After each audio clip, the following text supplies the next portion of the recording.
제대로 수익이 나는 투자 요런 거를 하기 위해서라도 조금 더 확실하게 조금 더 효과적으로 분석을 할 수 있어야 됩니다.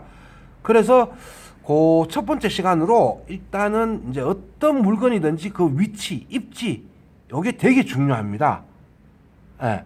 물건이요 가치가 있고 없고는 우리 왜 그런 말 하죠. 부동산은 도로가 팔자를 맞는다. 근데 이제는 도로만 봐서는 안 돼요. 전국에요 다 도로가 뚫힙니다. 물론 현황도로도 있고 계획도로도 있어요. 하지만은 그것조차도 알아보고 한 번 더 짚어갈 수 있는 거, 그게 부동산 투자자로서의 자세입니다. 그래서 오늘은 그 입지에 관해서 설명을 할 건데, 입지란 거는 우리가 흔히 말할 때 이 도로를 기준으로 주변 시설을 파악하는 겁니다. 에? 도로를 기준으로 주변 시설을 파악한다. 보통 우리가 도로를 많이 이야기를 하는데 도로도 몇 미터 도로냐에 따라 가지고 달라지는 거고요. 도로를 볼 때 가장 중요한 거는 우리가 흔히 역세권이라는 말을 많이 하지 않습니까? 그 역세권이라는 게 대중교통이 얼마나 원활한 지역인가에 따라 가지고 달라진다는 거죠. 그리고 특히나 이 지방도 마찬가지지만 서울 같은 경우에는 역세권과 비역세권의 차이가 엄청나게 크죠. 마찬가지입니다. 이 역세권에서 얼마나 떨어져 있으면서 역세권에 얼마나 혜택을 받는가. 다시 말해서 역세권과 더불어 대중교통을 이용할 수 있는 그런 도로들이 얼마나 가까우냐에 따라서 물건의 값어치는 달라진다고 보셔야 됩니다. 그런데도 불구하고 그것조차도 감안 안 하시는 분들이 많죠. 그죠? 옛날에 우리가 여기 지하철역이 생기기 전에는 버스 정류장이 가까우면 가격이 많이 비쌌어요.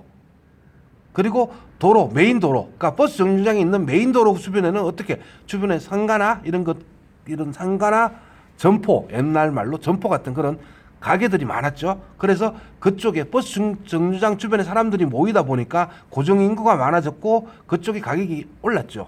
그죠?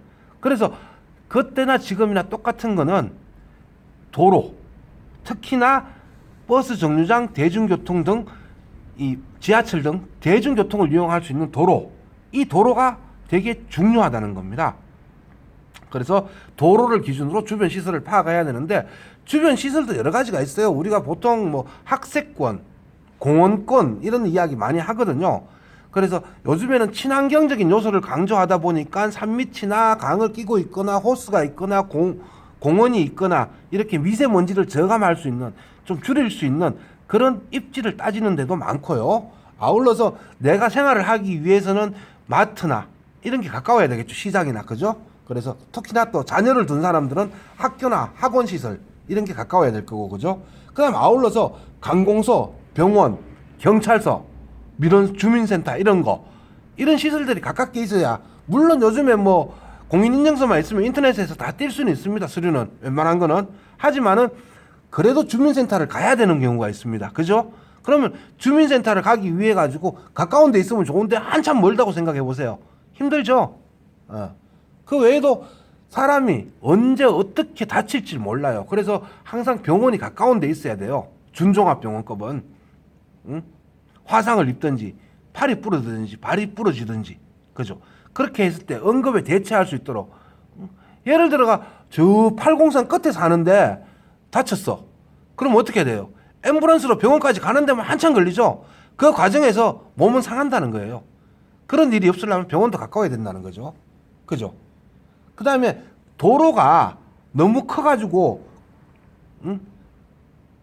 큰 건 좋다 이거예요. 근데 큰 구실을 못하는 도로다. 도로는 널찍한데 차는 안 다닌다. 반면에 도로가 좁은데 차는 많이 다닌다. 어느 게 나을 것 같아요? 사람이 생각하기 나르지만은, 물론 도로를 만들 때는 여기 통행량을 분명히 계산을 했겠죠. 하지만은 과하게 큰 도로가 있을 수가 있고 과하게 작은 도로가 있을 수가 있어요. 중요한 거는 차가 얼마나 많이 다니느냐가, 교통량이 얼마나 많이 다니느냐가 따라 달라지는 거고요. 사람들이 차 운전하면서 주변에 봅니다. 여기 뭐 있는가 없는가. 그죠? 그런 것도 한 번쯤은 다시 파악을 해봐야 되기 때문에 교통의 흐름도 다시 한 번 더 봐야 되고요. 그 다음에 내가 관심 있는 지역의 용도도 봐야 됩니다. 이게 자연 녹지 개발 제한 지역인데, 개발 제한 구역인데 거기다가 집 지을 수는 없잖아요. 그죠? 그 다음에 관심 지역의 변화도 봐야 되는 거고, 이게 어떻게 변화됐기 때문에 앞으로 어떻게